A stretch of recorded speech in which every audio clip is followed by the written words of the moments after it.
Estamos oficialmente a un año de Avengers Doomsday, la película que va a concluir casi 3 décadas de narrativa, docenas de películas, cientos de horas de programas de televisión y más personajes de los que nadie puede seguir ya. Y seamos sinceros el uno con el otro. A estas alturas, la mayoría de ustedes o han renunciado a tratar de seguir todo o han olvidado la mitad de lo que pasó. Y honestamente, no los culpo. Es mucho. Esa es exactamente la razón por la que decidí hacer algo al respecto. Regresé y vi todo. Lo desglosé todo. Lo organicé pieza por pieza. Y ahora, estoy construyendo algo que no encontrarás en ningún otro lugar. La línea temporal completa de Marvel. Estamos hablando del MCU, el universo de los X-Men de Fox, los programas de Netflix, todo, cada historia, cada conexión, fusionada en una historia masiva contada en el orden correcto. Consideren esto su guía de supervivencia. Para cuando Doomsday llegue a los cines, van a entrar allí sabiendo más que nadie en esa sala. Ahora, este es el capítulo 2 de lo que probablemente va a ser una serie realmente larga. Ni siquiera estoy seguro de cuántas partes todavía. Lo resolveremos juntos. Si no han visto el capítulo 1, vayan a ver eso primero. Yo espero. Muy bien, ¿están listos? Pónganse cómodos. Pongan su teléfono abajo por un minuto. Están aquí con Barry Kate y juntos vamos a recorrer la mejor historia jamás contada en pantalla. Vamos a meternos en ello.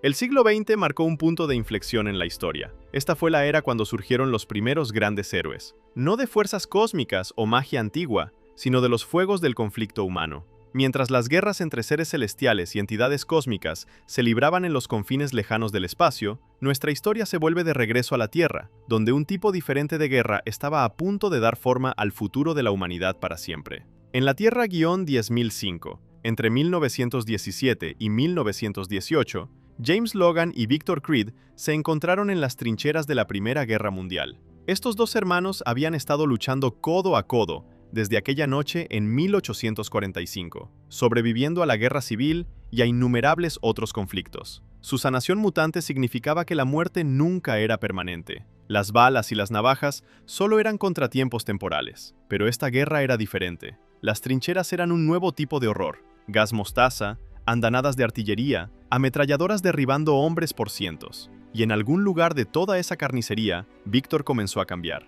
James lo notó en los ojos de su hermano. La matanza ya no era solo supervivencia. Víctor lo estaba disfrutando. Cada batalla alimentaba algo oscuro dentro de él, un salvajismo que se volvía más fuerte con cada cuerpo que caía. Para cuando la guerra terminó, James vio la verdad. El hermano que una vez lo protegió se estaba convirtiendo en un depredador. Su promesa de siempre permanecer juntos estaba empezando a resquebrajarse. La ruptura final aún estaba a años de distancia, pero la Primera Guerra Mundial plantó las semillas.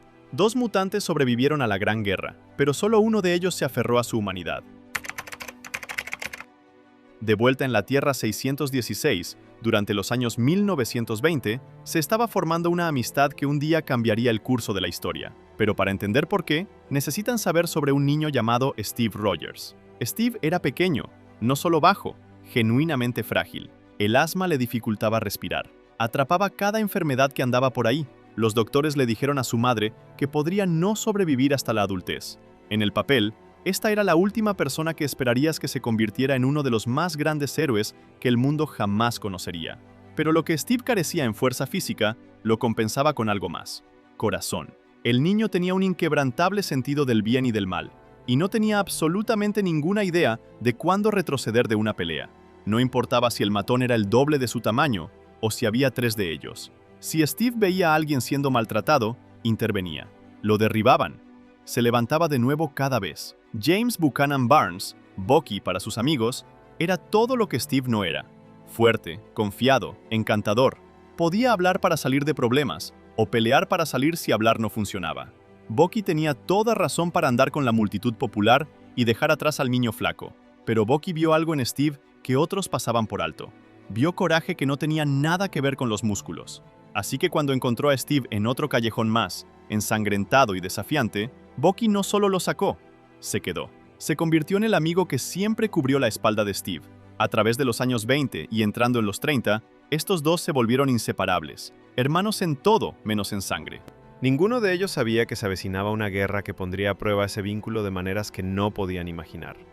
Ninguno de ellos sabía que uno se convertiría en un símbolo de esperanza para toda una nación, mientras que el otro se convertiría en una historia de fantasmas, susurrada por agencias de inteligencia durante décadas. Eran solo dos niños de Brooklyn, cuidándose el uno al otro, en un mundo que estaba a punto de incendiarse. Para finales de la década de 1930, el mundo estaba en llamas. Un régimen peligroso había tomado el control de Alemania y se estaba extendiendo por Europa. La Segunda Guerra Mundial había comenzado, el conflicto más mortal en la historia humana. Pero dentro de las filas de este ejército, algo aún más oscuro estaba tomando forma. Para entenderlo, necesitan saber sobre un hombre llamado Johann Schmidt. Schmidt no era como otros oficiales. Mientras el régimen estaba enfocado en la política y el territorio, Schmidt estaba obsesionado con algo más profundo. Creía que el futuro pertenecía a quien pudiera aprovechar poderes antiguos, artefactos místicos, armas que pudieran remodelar la realidad misma. La mayoría pensaba que estaba loco, pero Schmidt sabía que las leyendas eran reales. Le dieron control de Hydra, la división de ciencia profunda del régimen. Oficialmente, desarrollaban armas avanzadas. Extraoficialmente, Schmidt la usaba para cazar artefactos mencionados en textos prohibidos. Durante años, buscó, enviando equipos por todo el mundo, persiguiendo leyendas que otros descartaban como fantasía. Entonces, en 1942, su obsesión finalmente dio frutos. Su investigación había rastreado una antigua leyenda nórdica hasta una pequeña aldea en Noruega llamada Tonsberg. ¿Recuerdan cuando Odín derrotó a los gigantes de hielo allá en el 965 después de Cristo? Bueno, alrededor de ese mismo tiempo, Odín tomó una decisión. Después de años de conquista y derramamiento de sangre, después de desterrar a su propia hija, Hela, por negarse a detener la violencia, él quería paz. Y no quería artefactos peligrosos como el Tesseracto sentados en Asgard, donde los enemigos podrían apuntarlos o donde podrían ser mal utilizados. Así que escondió el Tesseracto en la tierra en Tonsberg, confiándolo a fieles adoradores que veían a los asgardianos como dioses. La tierra era primitiva en ese entonces, solo vikingos, haciéndola un escondite de bajo riesgo lejos de las amenazas cósmicas.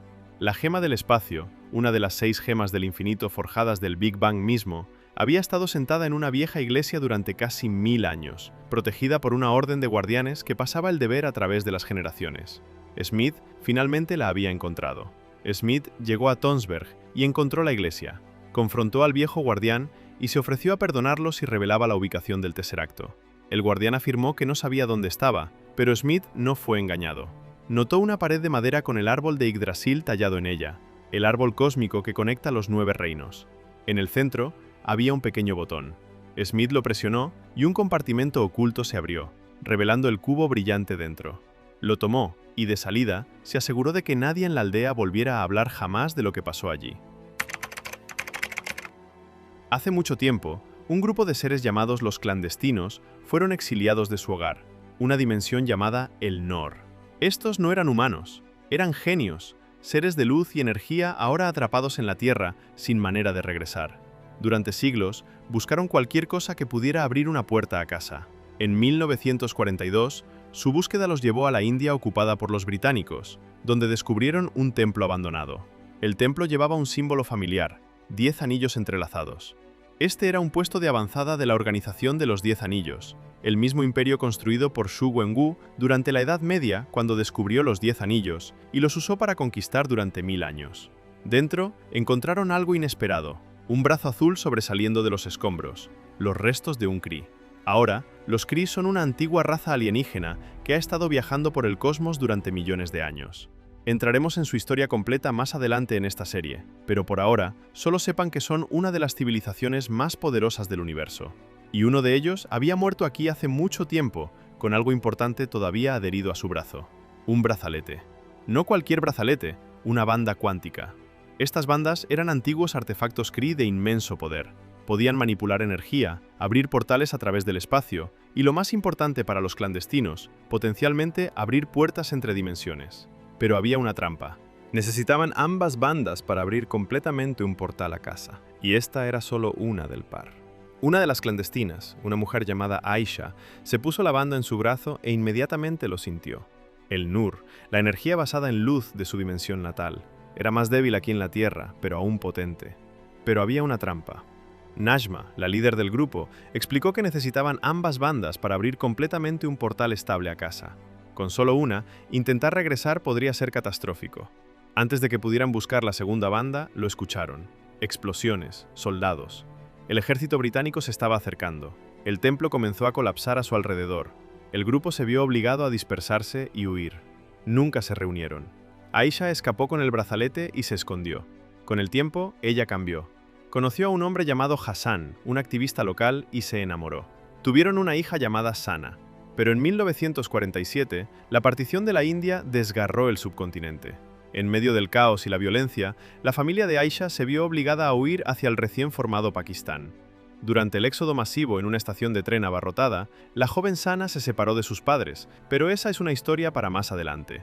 Aisha eventualmente pasó la banda a través de su familia, de Sana a su hija Muniba, y finalmente a la hija de Muniba, una adolescente en Nueva Jersey llamada Kamala Khan. Cuando Kamala se ponga ese brazalete décadas después, desbloqueará poderes que nunca supo que tenía, pero esa historia todavía está muy lejos. De vuelta en los Estados Unidos, el ejército estadounidense tenía un problema. Las fuerzas alemanas parecían imparables, y la división Hydra de Schmidt estaba produciendo armas que desafiaban toda explicación. Armas de fuego basadas en energía, tanques que se movían más rápido que cualquier cosa que los aliados tuvieran, tecnología décadas por delante de lo que debería existir. Estados Unidos necesitaba su propia arma secreta para cambiar el rumbo de la guerra. Ahí es donde entró el Dr. Abraham Erskine. Un científico alemán que había huido del régimen, Erskine había estado trabajando en algo llamado el suero del supersoldado. Tomar a un ser humano y mejorar todo sobre él desde la fuerza y velocidad hasta la agilidad, la sanación y los reflejos, llevándolo al pico del potencial humano y más allá. Pero esto es lo que el ejército no entendía. El suero no solo amplificaba rasgos físicos, amplificaba todo. Lo que sea que estuviera dentro de una persona, bueno o malo, sería magnificado. Dáselo a un hombre valiente y se vuelve más valiente, pero dáselo a un hombre cruel y se vuelve más cruel. Así que mientras los generales seguían enviando a Erskine candidatos fuertes y atléticos, él seguía rechazándolos porque no estaba buscando músculos, estaba buscando carácter. Y entonces conoció a Steve Rogers. ¿Recuerdan a Steve, el niño frágil de Brooklyn que nunca retrocedía de una pelea? Había intentado alistarse 5 veces usando diferentes centros de reclutamiento, a veces mintiendo sobre de dónde era. Cada vez el mismo resultado: rechazado, sellado 4F, no apto para el servicio porque era demasiado pequeño, demasiado enfermo, demasiado débil. Pero siguió intentándolo de todos modos. Pero Erskine vio algo diferente. Vio a un hombre que siguió intentando cuando todos los demás habrían renunciado. Un hombre que quería servir no porque ansiara el combate, sino porque no podía quedarse de brazos cruzados mientras otros sufrían. Así que Erskine le hizo una pregunta: ¿quieres eliminar al enemigo? Steve lo pensó. La respuesta fácil era sí, la respuesta patriótica era sí, pero Steve Rogers nunca daba respuestas fáciles. No quiero lastimar a nadie, solo no me gustan los matones. No me importa de dónde sean. Eso era exactamente lo que Erskine necesitaba escuchar. No agresión, no odio, solo un buen hombre que no podía aceptar la injusticia. En 1943, el proyecto Renacimiento comenzó. Steve fue colocado dentro de una cámara de metal. El suero fue administrado. Rayos Beta bombardearon sus células, y el dolor fue intenso. Todo su cuerpo descomponiéndose y reconstruyéndose a nivel celular. Cuando la cámara se abrió, un hombre diferente salió. Steve Rogers ahora medía 6 pies de altura, repleto de músculo, pulmones limpios y corazón fuerte. El pico de la perfección física humana. Todo lo que el suero había prometido y más. Pero entonces la tragedia golpeó cuando un espía de Hydra que se había infiltrado en el proyecto eliminó al Dr. Erskine allí mismo en el laboratorio. El científico se desplomó en los brazos de Steve y con él se fueron los secretos del suero. Erskine nunca había escrito la fórmula completa, manteniendo piezas cruciales en su cabeza para protegerla de caer en las manos equivocadas. Steve Rogers se convirtió en el primer supersoldado, y también sería el último. El ejército no sabía qué hacer con su único éxito, ya que querían un ejército, no un solo hombre. Así que lo convirtieron en un accesorio, un disfraz colorido, un escudo y una gira vendiendo bonos de guerra. El Capitán América se convirtió en una mascota, un mono bailarín en el escenario mientras soldados reales caían en el extranjero. Steve odiaba cada segundo de ello. Finalmente se había convertido en todo lo que quería ser físicamente, y todavía no lo dejaban ayudar. Eso cambió cuando se enteró de que la unidad de Bucky, la 107ª División de Infantería, había sido capturada detrás de las líneas enemigas. ¿Recuerdan a Bucky, el mejor amigo de Steve de Brooklyn, el que siempre cubría su espalda? ahora estaba siendo retenido en una instalación de Hydra en Austria, y el ejército los había descartado como pérdidas aceptables sin rescate planeado. Steve Rogers nunca había aceptado ese tipo de pensamiento, así que, con ayuda de Peggy Carter, una agente británica que había creído en Steve desde el principio mismo, cuando nadie más lo hacía, y que se convertiría en una de las personas más importantes en su vida, y Howard Stark, el genio industrial, Steve fue por su cuenta. Lo llevaron detrás de las líneas enemigas usando uno de los aviones de Stark, y Steve se lanzó en paracaídas solo con nada más que su escudo y su determinación. Luchó a través de la base de Hydra, liberó a Bucky, liberó a más de otros 400 prisioneros y se encontró cara a cara con el propio Johann Schmidt. Ahí es cuando Steve descubrió la horrible verdad. Schmidt había usado una versión imperfecta del suero de Erskine en sí mismo años antes, y reveló lo que verdaderamente era por dentro. Su cara se había convertido en una calavera roja, el reflejo exterior del monstruo interior. Steve y los prisioneros liberados lucharon para salir de la instalación. Cuando marcharon de regreso a la base aliada, los oficiales militares que habían planeado someter a corte marcial a Steve solo pudieron observar en silencio. El mono bailarín se había convertido en un héroe de guerra. Mientras Steve Rogers se estaba convirtiendo en el Capitán América, otra transformación estaba ocurriendo en la Tierra 105. En el año 1944, un joven niño llamado Eric Lenscher estaba experimentando el capítulo más oscuro de la historia humana. Los campos eran la humanidad en su absoluto peor estado. Millones de personas estaban siendo sistemáticamente eliminadas. Eric y sus padres estaban entre las innumerables familias destrozadas por esta maquinaria de odio. Cuando llegaron a los campos, Eric fue separado de su madre y su padre en la puerta de entrada. Gritó y luchó, extendiéndose hacia ellos mientras los guardias lo arrastraban. Y en ese momento de necesidad desesperada y primitiva, algo sucedió. La puerta de metal frente a él comenzó a doblarse. El hierro torciéndose hacia las manos extendidas de Eric, respondiendo a su voluntad. Los guardias no entendieron lo que estaban viendo, pero un hombre sí. El doctor Sebastian Shaw era un científico que había estado estudiando prisioneros con habilidades inusuales. Reconoció inmediatamente lo que Eric era, lo que podía convertirse. Aquí había un mutante, un niño cuyos genes le daban poder sobre el magnetismo, sobre todo el metal. Shaw tomó a Eric, y lo que siguió fueron meses de crueles pruebas y procedimientos. Shaw quería entender los poderes de Eric para ver cómo funcionaban, para empujarlos más allá. Y creía que las emociones extremas desencadenaban la mutación. Era paciente, metódico y monstruoso. El gran avance llegó cuando Shaw trajo a la madre de Eric a la habitación y le dio a Eric una simple prueba: mover una moneda usando solo su mente. Si Eric tenía éxito, su madre viviría, pero si fallaba, Shaw acabaría con ella. Eric lo intentó, enfocando todo lo que tenía en esa pequeña pieza de metal, pero sus poderes todavía eran crudos e incontrolados. No pudo hacerlo, y la moneda no se movió. Shaw cumplió su amenaza. En ese momento, mientras Eric observaba a su madre desplomarse, algo dentro de él se rompió y algo más nació. Sus poderes estallaron. Cada pieza de metal en la habitación respondió a su dolor y rabia. El equipo se dobló y se hizo añicos. Los guardias nunca tuvieron oportunidad. Shaw estaba encantado, había encontrado la clave. La pérdida y la rabia desbloqueaban el potencial mutante. Le había quitado todo a un niño para crear un arma.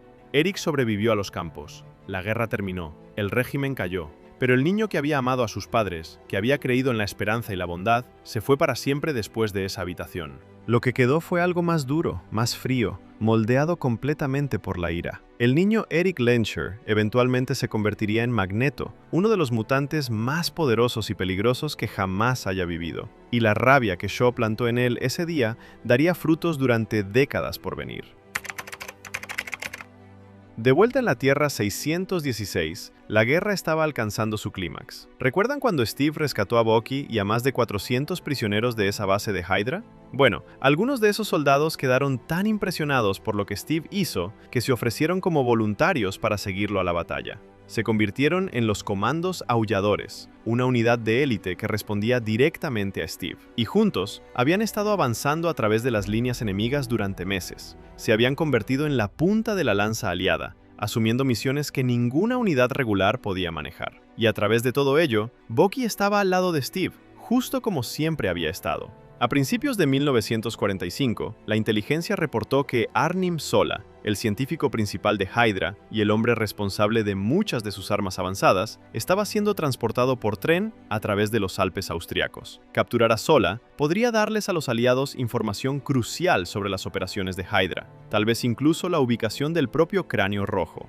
Steve y Bucky lideraron el asalto, logrando subirse al tren a toda velocidad mientras serpenteaba a través de las montañas. La pelea fue intensa, con soldados de Hydra en cada esquina y los guardias personales de Sola arrojándoles todo lo que tenían. Tuvieron éxito y capturaron a Sola, pero el costo fue inimaginable. Durante la batalla, una explosión abrió un agujero en el costado del vagón del tren, y Bucky fue arrojado hacia la abertura, apenas agarrándose de una baranda dañada. El tren se movía a toda velocidad, el viento gritando a través de la abertura, el suelo cientos de pies abajo. Steve se extendió hacia él y Bucky se extendió de vuelta, sus manos a solo pulgadas de distancia. Entonces la baranda cedió. Steve observó a su mejor amigo, su hermano, caer del tren al congelado barranco abajo. No había paracaídas ni salvación de último minuto, solo Bucky volviéndose más y más pequeño, desapareciendo en el vacío blanco. El grito de Steve fue tragado por el viento. Nunca encontraron un cuerpo porque el barranco era demasiado profundo y la nieve demasiado espesa. James Buchanan Barnes fue declarado perdido en acción. El niño de Brooklyn que siempre había cubierto la espalda de Steve, que lo había sacado de peleas de callejón y lo había seguido a la guerra, se había ido. Excepto que no, lo que Steve no sabía, lo que nadie sabría durante décadas, era que Bucky sobrevivió la caída.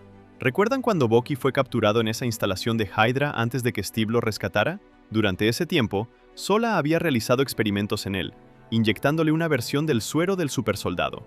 No era tan poderoso como lo que Steve recibió, pero fue suficiente. Suficiente para sobrevivir una caída que habría acabado con cualquier otro. Su cuerpo estaba roto, pero no perdido. Cuando los operativos soviéticos lo encontraron en el hielo en el fondo de ese barranco, lo llevaron de vuelta a Rusia y vieron su potencial. Un supersoldado, mejorado y casi irrompible. Durante los años siguientes lo reconstruyeron. Su brazo dañado fue reemplazado con una prótesis hecha de metal, dándole una fuerza que igualaba su cuerpo mejorado. Pero el verdadero trabajo se hizo en su mente. La limpiaron usando técnicas que borraban memoria e identidad, y lo programaron con habilidades, misiones y obediencia absoluta. Cada vez que comenzaba a recordar quién era, lo borraban de nuevo. El soldado del invierno había nacido, un fantasma, un arma sobre la que las agencias de inteligencia susurrarían durante 70 años. Llevó a cabo misiones por todo el mundo, y luego lo congelaban hasta que fuera necesario de nuevo. Y en algún lugar, enterrado profundamente bajo la programación, un fragmento de Bucky Barnes todavía existía, esperando a un amigo que pensaba que se había ido. Pero volveremos a su historia más adelante. Semanas después de la caída de Bucky, Steve lideró el asalto final contra el Cráneo Rojo. La base principal de Hydra había sido localizada y las fuerzas aliadas se estaban acercando. Pero Schmidt tenía una última carta para jugar. El Valkyrie era la aeronave definitiva de Hydra, un avión masivo, más grande que cualquier cosa que jamás haya volado, cargado con bombas alimentadas por la energía del Tesseracto. Cada una era capaz de destruir una ciudad entera, y el Cráneo Rojo las había programado para apuntar a cada centro de población importante en las naciones aliadas, incluyendo Nueva York, Chicago, Londres y Moscú. Si el Valkyrie alcanzaba sus objetivos, millones se perderían. Steve luchó para abordar la aeronave mientras despegaba, batallando a través de los soldados de Hydra y empujando más profundo en el avión hasta que alcanzó la cabina donde Schmidt esperaba. Su confrontación fue breve, pero decisiva. Durante la pelea, Schmidt agarró el Tesseracto con sus propias manos, quizás creyendo que podía usar su poder directamente, pero fue un error fatal. La gema del espacio se activó de una manera que Schmidt nunca esperó. Un portal se abrió desgarrándose en el aire, transportado a través del universo a un lugar que nunca podría haber imaginado. El Cráneo Rojo desapareció, su destino desconocido. Pero el Valkyrie todavía estaba volando, el piloto automático estaba bloqueado, las bombas todavía armadas, los objetivos todavía programados. Steve intentó todo para cambiar el rumbo, pero no había manera de aterrizar el avión de forma segura. La única opción era estrellarlo en algún lugar donde las bombas no pudieran lastimar a nadie. Steve contactó a Peggy por radio y le dijo lo que estaba sucediendo. El avión iba a caer y no había otra manera. Peggy trató de encontrar otra solución, pero ambos sabían que no había ninguna. En sus momentos finales juntos, hicieron una promesa de tener un baile cuando todo esto terminara. Una cita en el Stork Club que Steve sabía que nunca podría cumplir. La transmisión se cortó mientras Steve dirigía el Valkyrie hacia el hielo ártico. Todos pensaron que Steve se había ido. El avión golpeó el hielo, y eso debería haber sido el final. Pero la combinación del suero del supersoldado y las temperaturas congelantes hizo algo inesperado. Lo puso en un estado de animación suspendida. No vivo, no ido, sino en algún lugar entre medio. La guerra terminó y el régimen fue derrotado. Se creía que Hydra había sido destruida junto con ellos, y Steve Rogers se convirtió en una leyenda, un símbolo de sacrificio y heroísmo que inspiraría a generaciones. Dormiría durante casi 70 años, soñando con un baile que nunca pudo tener. Pero volveremos a su historia más adelante. La guerra no terminó con el sacrificio de Steve, terminó con algo mucho peor. En agosto de 1945, los Estados Unidos lanzaron 2 bombas atómicas, una sobre Hiroshima, una sobre Nagasaki. La destrucción fue diferente a cualquier cosa que el mundo jamás haya visto. Ciudades enteras fueron eliminadas en un instante, y las personas que sobrevivieron quedaron con heridas que nunca sanarían completamente. ¿Recuerdan a los Eternos del primer capítulo? Los seres inmortales enviados a la Tierra por el celestial Arishem para proteger a la humanidad de los desviantes y ayudar a que la civilización creciera. Cada Eterno tenía un papel específico que desempeñar. Cena era la guerrera, Cersei podía manipular la materia, Makkari tenía supervelocidad, y Phastos, él era el inventor. Durante miles de años, Phastos había estado guiando el progreso humano desde las sombras. No solo construía cosas él mismo, plantaba ideas en las mentes de los más grandes pensadores de la humanidad, los filósofos, los científicos, los ingenieros que empujaron la civilización hacia adelante. Muchos de ellos obtuvieron su inspiración de Phastos, esos brillantes físicos que desbloquearon los secretos del átomo. Phastos los había empujado en la dirección correcta, creyendo que el conocimiento haría mejores las vidas de la humanidad, y ahora estaba parado en las ruinas de Hiroshima, mirando lo que ese conocimiento había creado. Phastos estaba devastado. Todos esos siglos de guiar el progreso humano, de compartir ideas y empujar la civilización hacia adelante, y a esto es a lo que llevó: el poder de destruir ciudades enteras, de terminar cientos de miles de vidas en un destello de luz. Había creído en el potencial de la humanidad, creído que la tecnología mejoraría su mundo, pero parado en las cenizas de lo que su influencia había ayudado a crear, ya no podía ver eso. Se apartó de la humanidad después de eso, incapaz de reconciliar lo que les había dado con lo que habían hecho con ello. La culpa permanecería con él durante décadas, pero volveremos a su historia más adelante. En la Tierra 105, Logan estaba en Nagasaki cuando la bomba cayó. ¿Recuerdan a Logan? El mutante con el factor de sanación que había sobrevivido las trincheras de la Primera Guerra Mundial junto a su hermano, Victor, estaba siendo retenido como prisionero de guerra en un campo japonés cerca de Nagasaki. Cuando la bomba atómica cayó, la explosión debería haber acabado con todos allí. El calor solo era suficiente para reducir todo a cenizas, pero el factor de sanación de Logan se activó. Su cuerpo se quemó completamente, reducido a casi nada, pero se regeneró. Y en esos momentos finales, antes de que la explosión golpeara, hizo algo inesperado. Salvó la vida de un soldado japonés llamado Yoshida. Ahora, Yoshida no era cualquier soldado. Era uno de los captores de Logan, uno de los guardias que había estado manteniéndolo prisionero. Pero Logan lo salvó de todos modos, protegiéndolo en un pozo y cubriéndolo de lo peor de la destrucción. Yoshida sobrevivió gracias a Logan, y nunca lo olvidó. Pasaría el resto de su vida sintiéndose en deuda con el hombre que lo salvó, construyendo un imperio en Japón, mientras siempre recordaba al mutante que le dio una segunda oportunidad. Esa deuda regresaría décadas después, pero esa es una historia para otro momento. De vuelta en la Tierra 616, el año era 1946, y Peggy Carter estaba lidiando con sus propias batallas. ¿Recuerdan a Peggy, la agente británica que había creído en Steve cuando nadie más lo hacía? Que lo había ayudado a convertirse en el Capitán América y que le había prometido ese baile que nunca pudieron tener. Con Steve ido, ella podría haberse alejado de todo ello. En cambio, siguió luchando. Pero el mundo no se lo estaba poniendo fácil. Había sido relegada a deberes de secretaria en la Reserva Científica Estratégica, mientras sus colegas masculinos obtenían todas las asignaciones de campo. Ese año, Howard Stark se encontró en serios problemas. Alguien había robado sus inventos más peligrosos y ahora estaba siendo incriminado por venderlos a enemigos de los Estados Unidos. El gobierno lo estaba llamando traidor. Howard sabía que era inocente, pero también sabía que no podía limpiar su nombre por sí solo, así que secretamente contactó a la única persona en quien podía confiar. Con la ayuda del mayordomo de Howard, Edwin Jarvis, Peggy fue de encubierto a investigar. La misión la llevó a través de una red de conspiraciones, agentes dobles y una misteriosa organización llamada Leviatán que estaba detrás de los robos. Al final, expuso al verdadero culpable y probó la inocencia de Howard. Durante su investigación, Peggy se encontró con algo más: la última muestra restante del ADN de Steve tomada después del proyecto Renacimiento.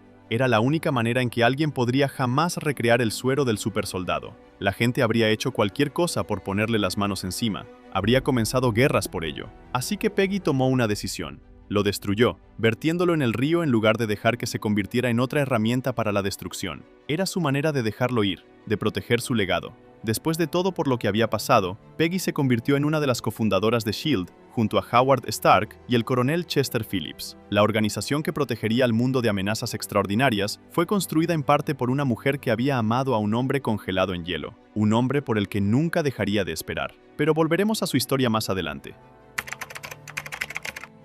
También en 1946, Howard Stark lideró una expedición al Ártico, buscando el cuerpo de Steve y esperando contra todo pronóstico que su amigo de algún modo hubiera sobrevivido. La búsqueda continuó durante semanas, luego meses, pero nunca encontraron a Steve. Sin embargo, sí encontraron algo más. El Tesseracto, la gema del espacio que había comenzado todo esto, fue recuperado del fondo del océano cerca del lugar del accidente. Howard lo trajo de vuelta a los Estados Unidos, donde se convertiría en la base de décadas de investigación. No sabía que este único artefacto eventualmente llevaría a la creación de tecnología que amenazaría al mundo o que atraería la atención de seres de todo el cosmos. El Tesseracto fue colocado en almacenamiento seguro y estudiado por científicos que apenas entendían lo que estaban mirando. La gema del espacio había sido devuelta a manos humanas, y las consecuencias de esa recuperación resonarían a través de la historia de maneras que nadie podría predecir. En 1947, al otro lado del mundo, otra historia estaba alcanzando su trágico final. ¿Recuerdan a Aisha, la clandestina que había encontrado la banda cuántica allá en 1942, junto a Najma y los otros clandestinos? ¿La que se había enamorado de Hassan y había tenido una hija llamada Sana? Había estado escondiéndose durante años, tratando de construir una vida normal mientras mantenía la banda a salvo. Verán, después de que la encontraron, Aisha cambió. Se enamoró de la Tierra, de su familia, y ya no quería regresar a la dimensión Nur. Pero Najma y los otros todavía estaban desesperados por llegar a casa, incluso si usar la banda significaba destruir la Tierra en el proceso. Así que Aisha corrió y permaneció escondida durante años. Cuando la partición de la India ocurrió, todo se vino abajo. El Imperio Británico había gobernado la India durante siglos, pero ahora se estaban yendo. Y mientras se iban, dividieron la Tierra en dos. India para los hindúes, Pakistán para los musulmanes. Millones de personas de repente se encontraron en el lado equivocado de una nueva frontera. Lo que siguió fue caos. Familias forzadas a abandonar sus hogares, migraciones masivas en ambas direcciones y disturbios generalizados, mientras comunidades que habían vivido juntas durante generaciones eran desgarradas. Fue uno de los desplazamientos más grandes y dolorosos en la historia humana. Hassan era musulmán y a lo largo de los años había enfrentado discriminación creciente en su aldea mayormente hindú. Ya no sentía que tenía el derecho de vivir una vida pacífica en la tierra que llamaba hogar. Eso, combinado con la desesperación de Aisha por escapar de los clandestinos, empujó a la familia a partir hacia el recién formado Pakistán. Pero no solo estaban huyendo de la discriminación, Najma finalmente los había encontrado. En una estación de tren abarrotada en el caos del éxodo masivo, Aisha divisó a Najma entre la multitud y supo que no estaban a salvo. Le entregó a Sana a Hassan y le dijo que subiera a su hija al tren sin importar qué. Luego se volvió para enfrentar a Najma sola. Najma la confrontó y exigió el brazalete, pero Aisha se negó, y Najma vio esto como una traición. En su ira, derribó a Aisha y la dejó en medio de la multitud.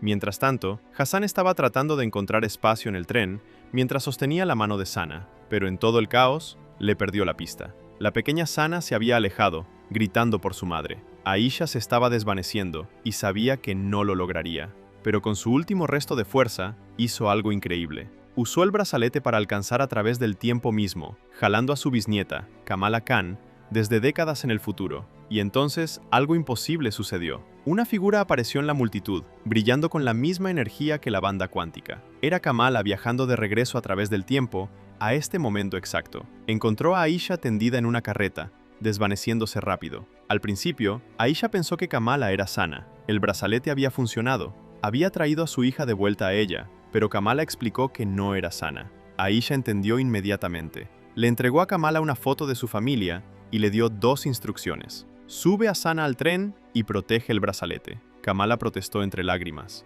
Aisha se suponía que debía salvar a Sana. Así es como la historia siempre iba. Pero Aisha solo sonrió y dijo, «Ella está bien porque tú estás aquí». Kamala hizo exactamente eso. Encontró a la pequeña Sana perdida en la multitud. Usó sus poderes para levantarla, para que Hassan pudiera verla, y los reunió justo a tiempo para abordar el tren a Pakistán. La línea familiar fue salvada. Aisha lo vio suceder. En sus momentos finales, vio a su bisnieta salvar a su hija, cerrando un bucle que se extendía a través de generaciones. La banda que Aisha había protegido un día encontraría su camino hacia Kamala, y Kamala la usaría para salvar la línea familiar que hizo posible su existencia.